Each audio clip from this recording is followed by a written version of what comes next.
Now, I always like to start off with gas welding and gas kiting before we move to other methods. Some of you have already had experience with like MIG welding, and I feel that's a little bit more point and shoot. But when you start off on gas welding, it's old school, it's a slower process. You're actually using flame and you're seeing the metal melt.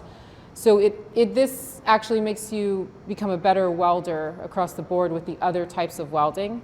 And we will talk a lot more about welding as the weeks go on. And I'm trying to just keep this to cutting, but it's very related. So I'll repeat myself a lot with the gases. So just to back step a little bit, the two gases that we're using are acetylene and oxygen. Acetylene is our flammable gas, and oxygen is just an accelerator. So when we're lighting our torch, we'll actually first turn on the acetylene, light it, and then we add oxygen. There's a few ways to tell which is which, aside from the fact that they say acetylene and oxygen. But the flammable gas always has a red hose, so you can say red fire. It says flammable gas on it, and it's always usually the shorter tank. Oxygen typically always has a green hose, even across the board in medical, it's usually green. It's sometimes yellow, but usually green. And so then, let's see, I might jump around or forget what I'm saying. Hopefully Justin will cut that out. So what we're gonna do first is open the tanks, okay? And each tank has a regulator on it, and there's two gauges on each. One of them refers to how much gas is in the tank, and the second one refers to what we're going to be setting our pressure. And the pressure differs depending on what type of torch tip we have on here. Today we have a cutting handle, and also with the thickness of the metal. And we're going to be using 1/8 inch thick metal or 10 gauge. Let's see, to talk about the metal for a second before I actually turn this on, just to talk about thickness. Metals usually refer to in gauges for thicknesses, same in jewelry and electrical. They don't always, like electrical 18 gauge might be a completely different thickness than steel 18 gauge, but we don't have to worry about that. Also, gauges don't refer to any real number. They're like a whole nother made up system. So this is about 10 gauge, but that doesn't mean anything. It doesn't mean like it's 10 somethings or 1/10 of anything. It's just 10 gauge, between 10 and 11 gauge is about 1/8 of an inch. It's not even exact. So I work a lot with 10 or 11 gauge. It's a nice thickness when you're learning how to weld and cut because it doesn't melt too fast. When you're trying to learn how to weld and too thin of metal, you'll end up blowing through it, and it's very frustrating, but there's a little substance to this, so you don't burn through. If you go thicker than this, it just takes too long to heat up. So 1/8 inch is really nice for weight and for ease of welding. So that's the gauges. Okay, so back to start opening up the tanks. So what I like to do is make sure that the knobs on the torch tip are closed. Okay, you never want to over tighten these because there's these little plastic discs inside here, and if you over tighten them, they'll crack, and then the knobs become very thin, flimsy, and you could hit them with your glove, and that'll ruin your pressure. So I make sure these are closed first, so that when I start to open up the tanks, the gas is just not running freely. So it doesn't matter which one you open up first. I'll start with oxygen. I'm going to open the oxygen all the way.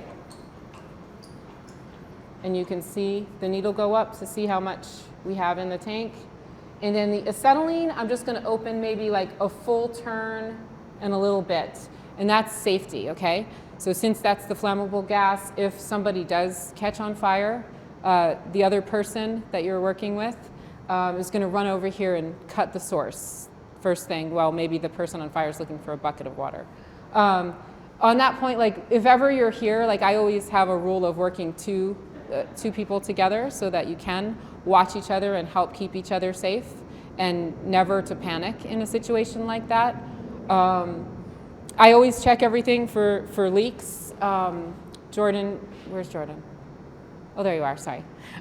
He tightened everything. So, but sometimes when you know, people swap out torch handles and you're not aware of it, you can have little gas leaks around. So you can be welding and a little, you know, bit of gas could be, you can have a little flame shooting out here and then you're catching on fire. I only mention that because that one actually happened to me before, like right there. But you don't panic in that situation. There's a little flame coming out, you know, you just like, you stay calm, you turn everything down. Like I said, someone's usually. So when you check to make sure that it's not leaking, you're just checking for tightness? So you check. Yes, I usually take, yeah, you can hear it if it's leaking. I usually listen here. We also have soapy water. When you first put on your regulators or attach anything, you take a little water that has a little bit of soap in it and spray it, and if it's leaking, it'll bubble up. So, but none of you guys will be really switching out anything, but when you would in the future, or when any of us are, that's what we check for to make sure there aren't leaks. So these are all shut down. I've opened this one up 100%, and I've opened up the acetylene a full turn and a little bit. Now, in order to set the pressures, you actually have to tighten these. So just to confuse you as much as possible. You tighten these to engage them, and then when you shut it down later, you're gonna loosen these, okay? So since we're cutting, I'm just gonna tell you my rule of thumb for the pressures is about 7 and 25. 7 for the acetylene, and between 20 and 25 for the oxygen. When you can read about it, and there's different suggested pressures. These are just the pressures that over time, bumping it up, bumping it down is what I like to work with. I think works well for cutting. When you use different tips in different shops, you can adjust when you get to know it very well. You can bump up and down. But that's about the suggested pressures. Shortcut to remember which is which. The short tank gets the smaller number, and the taller one gets the larger number.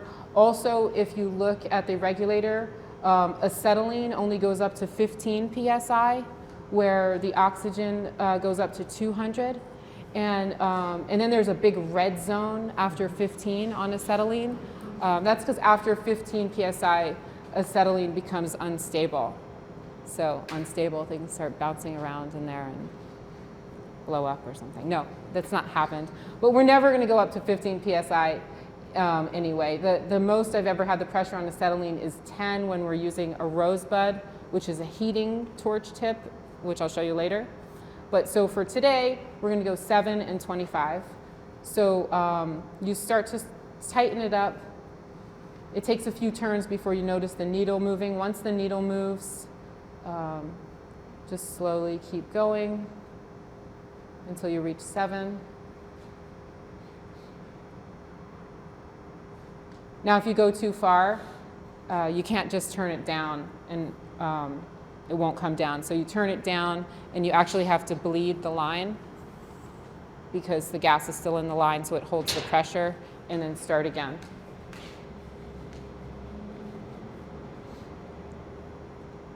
So 7, and then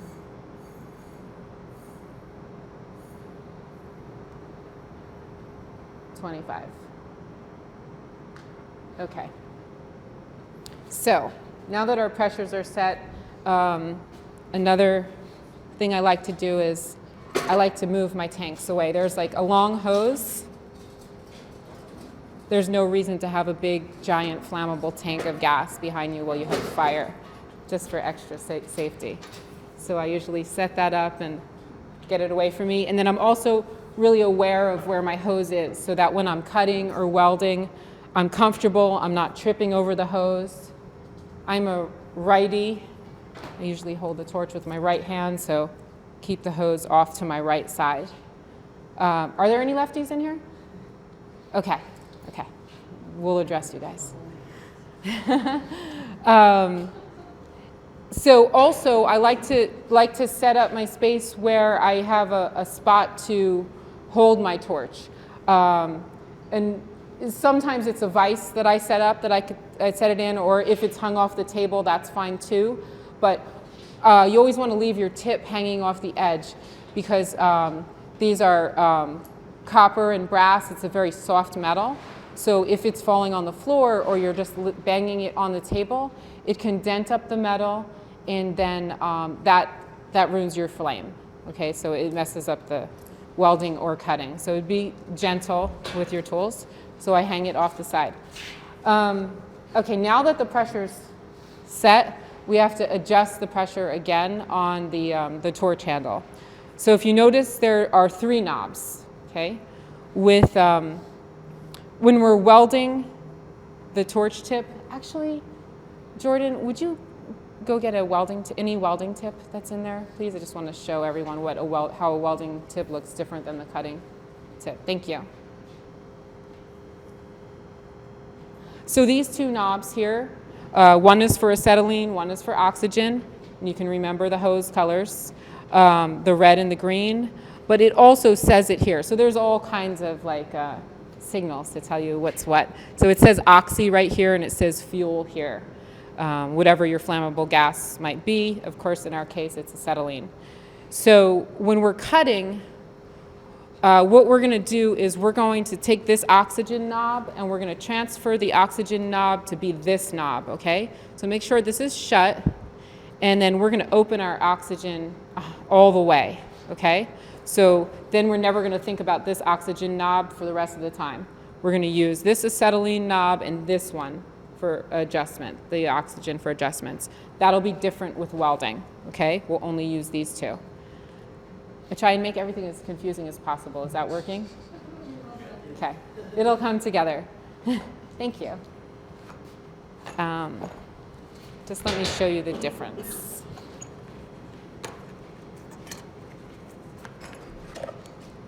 The welding tips look like this, and they usually just have one little hole in the top. You see, it's pretty simple. That would go on here, and then we're just going to, like I said, work with these 2 lower knobs.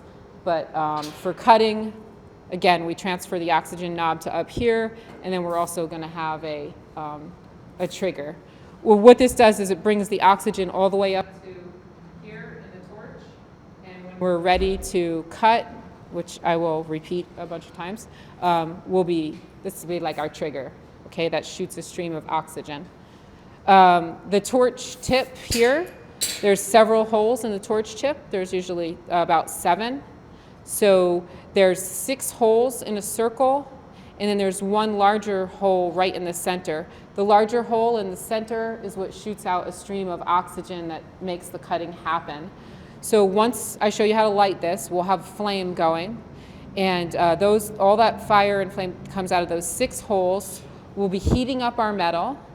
And then when it's heated enough, before it melts, we will pull the trigger, shoot this other sharper stream of oxygen through, and it's going to cut. So basically what you're doing, you're getting it almost to the melting point. It's going to get really hot enough so that when that other stream of oxygen shoots through it, it'll just divide the metal. Okay? So let's see. Do we have a T-square or a straight edge somewhere, please?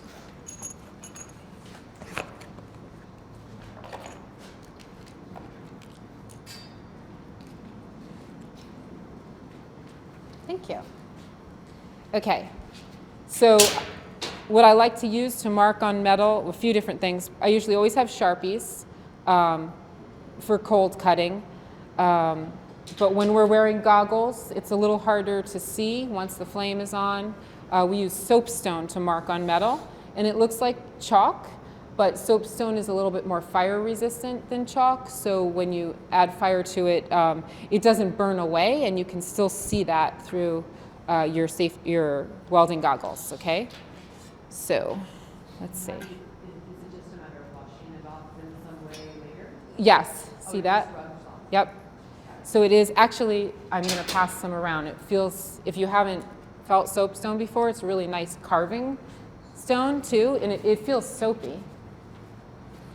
And you can carve it even with your fingernail. It's soft, so it's a great stone to, if you wanted to do rock carve. And we're not doing that in here. It's not even the subject, but but it's a nice stone to start carving with. Okay, so I think what I'll do first is we're going to all we'll cut 12 by 12 pieces out.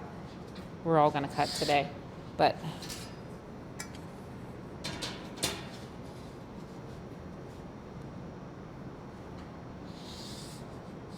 also, just to backtrack a second, I did mention that the acetylene is a flammable gas. An oxygen, even though it's not flammable, it's an accelerator. So it actually makes the oxygen hotter and more ferocious.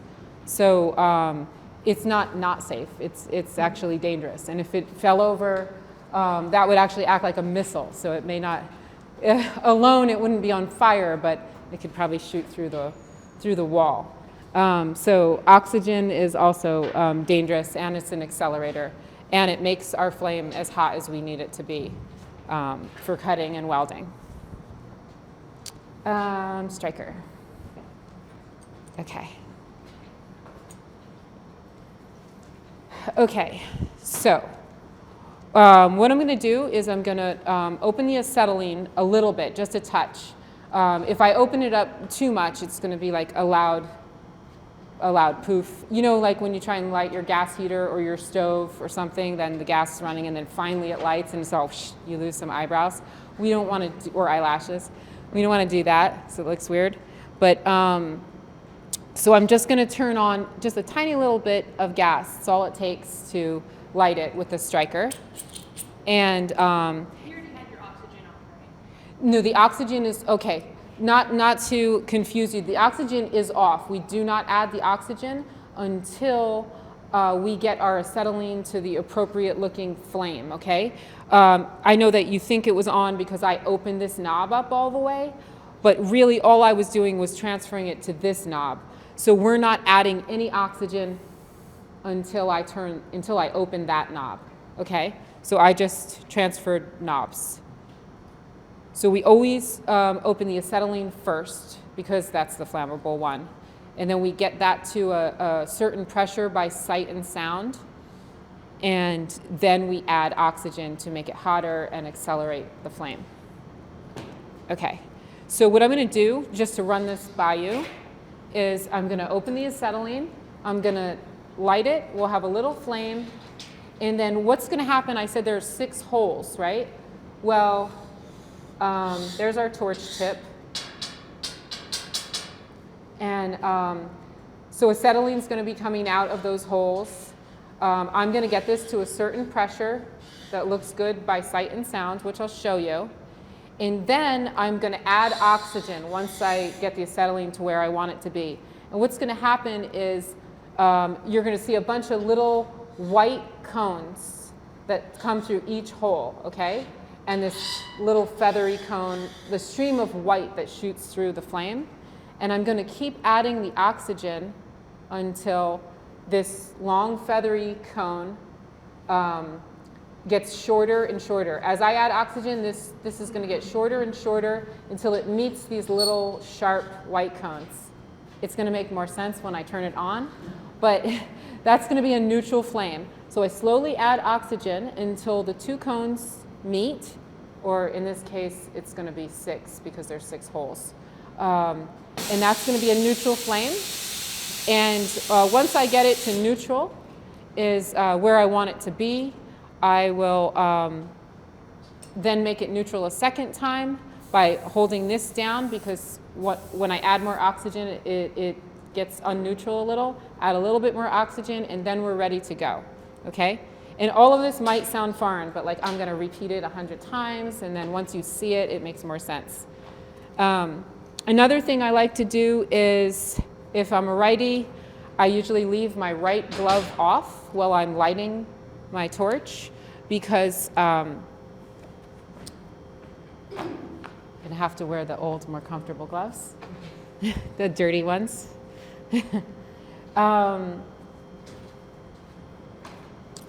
Like I said, I don't want to ever over tighten these because you can break them, and I want to feel how tight or loose I'm making things with bare hands. And that's just another rule of thumb. Anything in the shop, sometimes people have a tendency to over tighten things. So they think that's safe, but it's actually not great for your tools. Anything on here 2-finger tight is sufficient.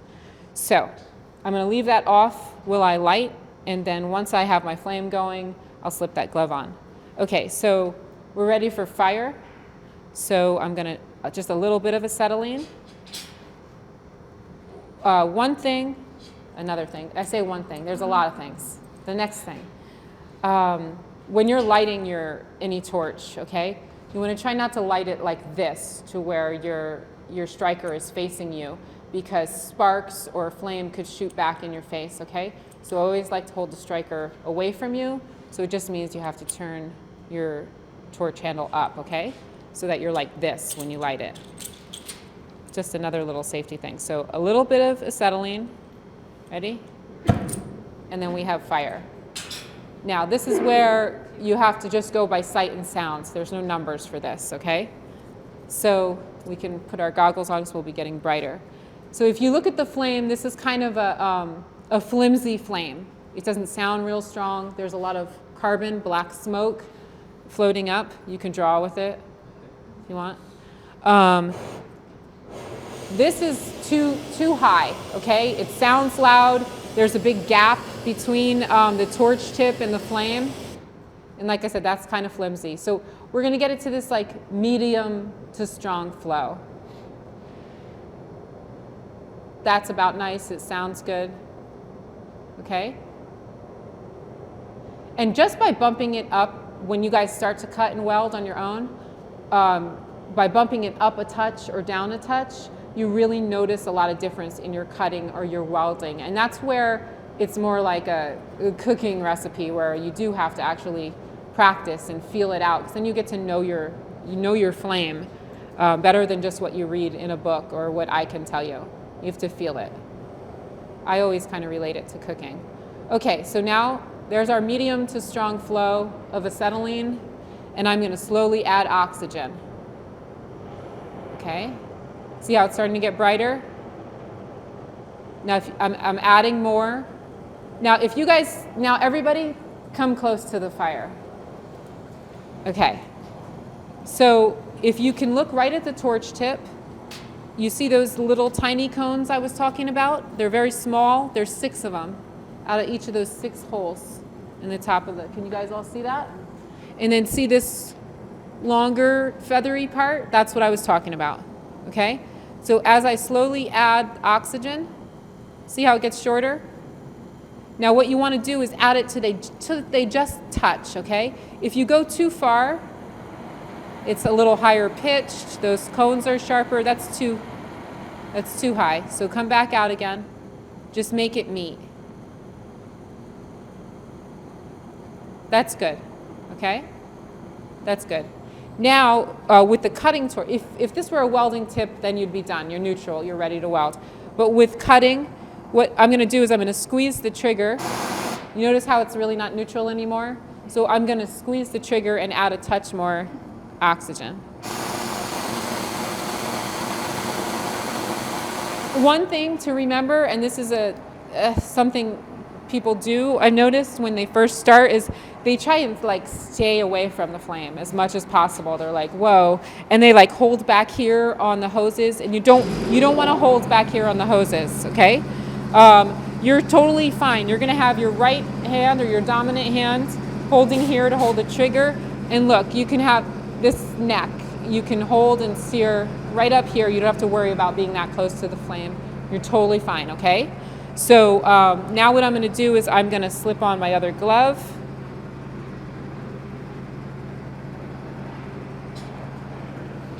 Now, in order to cut, still paying attention to where my hoses are, in order to cut, you have to heat up your metal first, okay? So I'm not going to pull this trigger until I'm ready, until it's nice and hot.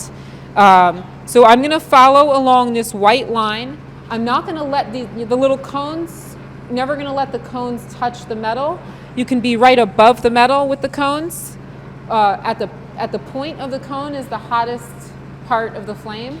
If you recess into the cone, it's actually cooler within the cone. So I like to get in a kind of a comfortable stance too. I usually think about a triangle being stable, but I separate my feet so I'm stable. I plan ahead. If I have a 12-inch line, I kind of sit in the middle, and I want to see if I can make it the whole way. And a good idea is to actually do this before we light the flame, just to see that you're comfortable, your hose is in the right place, you're not going to get hung up on any piece of metal anywhere, and see if you can make it. You know, I mean, if we were going to cut the whole length, I may start here, see how far I can get, and then do another length. But you want to kind of do a cold dry run. 1 second. I'll tell you. Damn it. So these are brand new, and I keep hitting these. So what I might do is put these knobs on the other side. The other torch handle, the knobs are just a little stiffer. So that's like the third time I've done that. If you've noticed, I had to stop and redo it.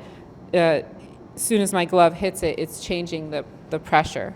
So just to interrupt for a second, we're going to do that now. Pause.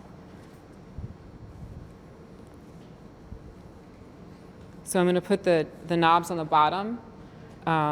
Typically, I'm used to using them on top, but a lot of people will weld with them on the bottom or the side or something. You see, I'm just changing the torch head so that they're like that, so my gloves don't hit them, which Jordan asked me if I wanted them like that, and I said no. But we are going to do that because that is the third time I hit them. Okay, so backtrack, you guys. Opening up the oxygen all the way. Sorry, I just kind of adjusted that. Was that just through a collar on the side that the head rotated? Oh yeah, sorry. Okay. So this I already have the oxygen open right here. Yeah. This part comes off. This is the handle from here to here. So that's the collar right there. So I just loosened it and turned the nose to face this way with the knobs on bottom now instead. Okay. Same two-finger tightness on all those also? Yes. Yep. And since it's a soft metal, that's what it's made to lock tightly. The threads get into each other nice and tight. Okay. Yeah, look at that. Medium to strong flame. Slowly add. That's going to irk me. They're pretty sensitive. Slowly add oxygen. Neutral.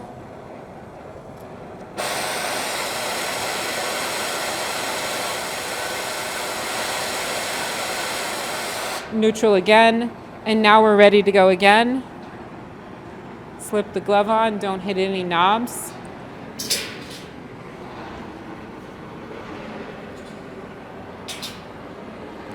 And comfortable position, I know where my hose is. Not gonna let the cones touch the metal. I'm gonna start on the edge. I kind of use my pinky a little bit as a guide. You know when you're drawing and you use your pinky to make a straight line? You can't do it for too long though because the metal gets hot and you will burn yourself. Another thing, just a reminder, the gloves, they buy you time, but you will still burn yourself through these gloves, absolutely. You can't suddenly pick up metal, hot metal. That all it does is save you, it buys you time. So your metal will get hotter when you're working with gas as opposed to MIG welder. You'll get a larger area hot. So you do have to be careful. I won't be able to like lean my hand down for too long without burning. But I kind of like when I'm heating up, I keep a little pinky down just a little bit to try and stay in a straight line, okay? If it starts to get too hot, you'll feel it and you'll lift your hand up or move it away. So I'm just gonna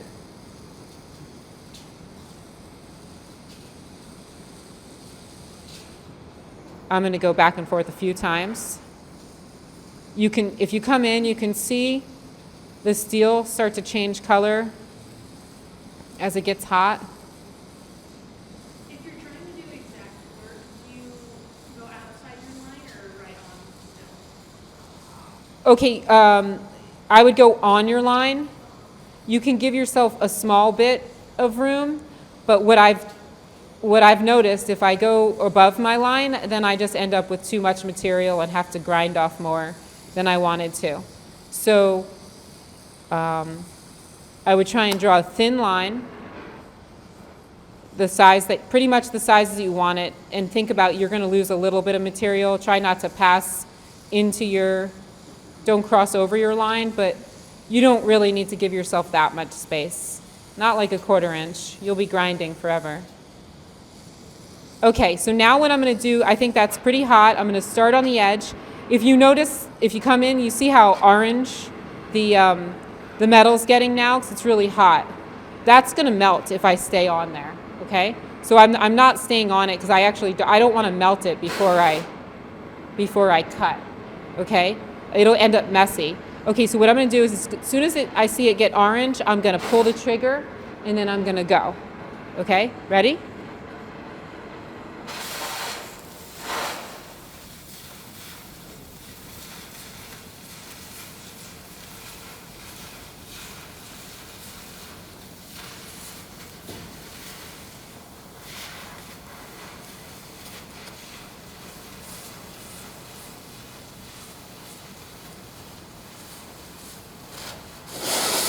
Okay, so you see how it stopped cutting for a second? In that case, if it stops cutting, what I'm going to do is this will happen more instantly, but I want to tell you about it first. I let my finger off the trigger for a second, because what happens, it may have been a cold spot, it didn't cut. I'm cutting, it stops, I only let it off the trigger for like a second, basically to give it a second to heat up again, and then I pull the trigger again. You won't have to stop as long as I did when you're doing it. It's just a quick motion. So I'm going to come back over. Basically, you kind of have to heat up again, but it happens quickly. And if you linger in the spot too long, oops, it could sort of melt back in together. Okay, so now I'm going to cut the other side off, but I'm going to be kind of aware of where it's going to fall.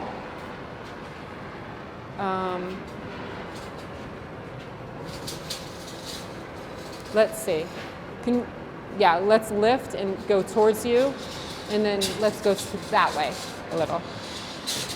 Okay. So this way it won't fall on my feet, okay? Another thing is if I'm a righty, I tend to cut from right to left and weld from right to left. Our lefties are going to be cutting and welding from left to right. Okay. Now the metal's pretty hot, but it's not so hot out here, so I'm going to heat up this line again, okay?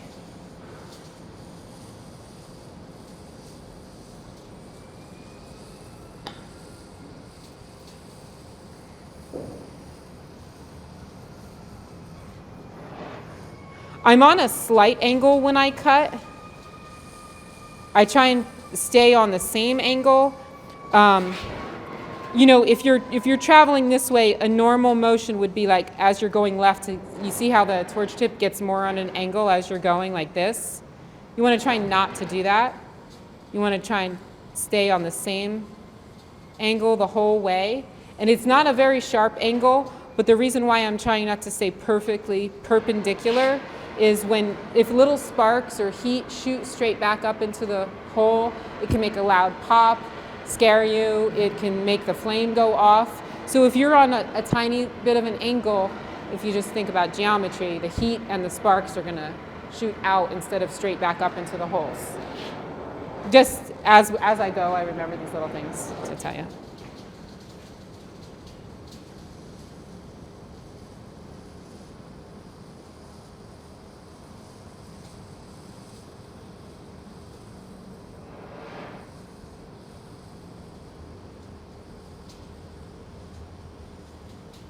Okay, ready? I'm going to heat it up.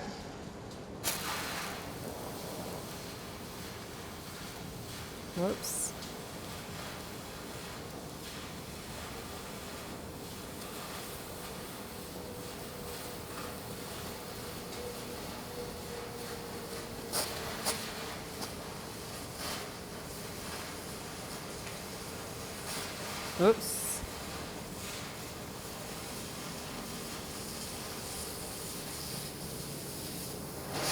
Okay. Now I'm going to turn off the oxygen first because we went acetylene and then oxygen, and then to back it out, we're going to turn the oxygen off first. So basically you're taking it down, and then the acetylene, which is underneath now. Make sure your flame's out. Don't hang your hose over a hot piece of metal. I'll put it over here. And just here's something to remember. When I said we light acetylene first, the gas, if you can remember goog, okay? G-O-O-G. So when you're lighting it, it's gas, oxygen, and then turning it down, it's oxygen, gas. It's much better in jewelry because you guys use poop. And so that poop is easier to remember than goog, but we have goog, okay? Oh, if you're using propane, okay. Yeah, oh, natural gas, I guess it would be noon then for you guys. Anyway, okay, so I don't have a hammer, but this is actually pretty free. Sometimes it sticks together a little bit more, but it was a nice new tip, clean cut. Do we have a slag hammer? Okay. Hanging on the wall. So this is a little bit of slag, and we can knock this off with a slag hammer, which if we don't have one, then we will by next week. And so that's it, okay? The nice thing about freehand cutting is you can also do things if you wanted to, you can do anything. Cut out your initials. I mean, maybe we can all cut out our initials today so we have something to take home. But we're going to all cut out a 12 by 12 square, and so then you can, after that, do whatever you want with it, you know. Or if you want to go straight for the initials. I would go for the square first, okay? So let's practice a straight line. It's really nice, I think it's a good idea to practice freehand cutting straight lines. You just get better at being steady. Thank you. This one. You get better at being steady and stuff with cutting. One other thing I didn't mention, as you're cutting, you know how I said I have this hand down to help me try and stay straight? If you're putting too much pressure on this hand, sometimes it makes you jump, right? Because you have all this pressure here, so you're cutting and you end up going like this, and that could mess up your cut. So remember that it's so light. You don't want, so that you can move smoothly. And like I said, what we'll do is we'll do a dry run before anyone turns flame on, just to see that you can do it. Whoops. And then this is going to be nice and hot. It's not bad over here. But this is a slag hammer, and so you should have safety goggles on for this. Like after you're done cutting, you can put your clear goggles on, and no, you'll be fine. Most of this just gets